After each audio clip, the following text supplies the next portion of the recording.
অগ্রহায়ণ মাস দ্বিতীয় সপ্তাহ অতিক্রান্ত হতে চলল, তবু সবজি বাজারের দাম এখনও অনেকটাই চড়া। আলু বিক্রি হচ্ছে 40 টাকা কেজিতে। নতুন আলুর দাম কেজিতে 50 টাকা বলে বাজার সূত্রের খবর। বেগুন এখনও তার গুণ বাড়িয়ে রাখায় কেজি প্রতি 50-60 টাকায় ঘোরাফেরা করছে।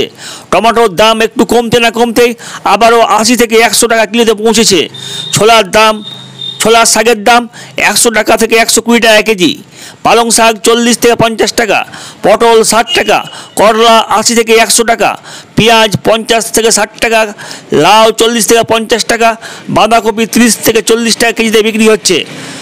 ভরা শীত মরশুমেও শাক সবজির বাজারে উত্তাপ থাকায় বহু সংখ্যক ক্রেতা তাদের হতাশা এবং ক্ষোভ ব্যক্ত করেছেন।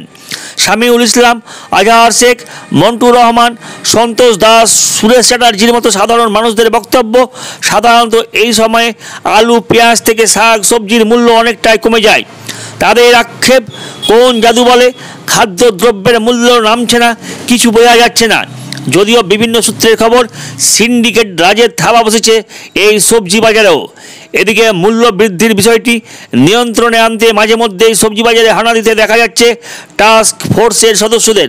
কিন্তু এত হানার পরেও কি নিয়ন্ত্রণে আসবে শাক সবজির দাম? বোঝা যাবে সপ্তাহখানেকের মাঝখানে বলে মনে করছে বহু সাধারণ ক্রেতারা।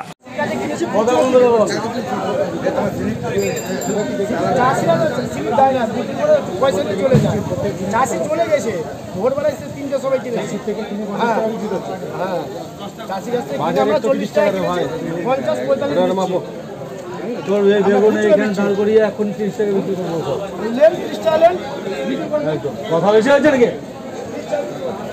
আমরা চাষির কাছ থেকে কিনে বিক্রি করছি 1 কিলো 200 টাকা। কথা বলতে পারবো না, হুসেন নাই 100 টাকা কথা হলো।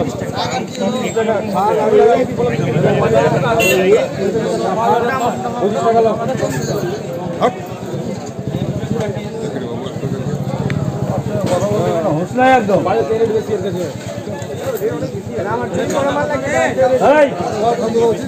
সবাই বলছে 30 টাকা, আমি বললাম 30 টাকা, তুই বলছে 50 টাকা। আমি কিনে এনেছি 25 হয়েছে, তুমি কেন দিই?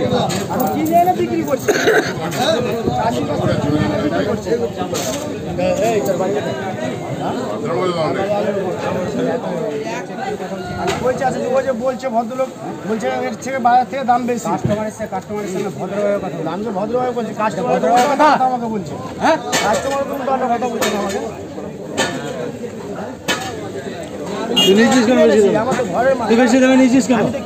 তুই বেশি দামে নিয়েছিস কেন? শান্তভাবে বলবি কাস্টমারের সঙ্গে কথা। এইভাবে উঠে যাবে তখন বলবো বাজার থেকে।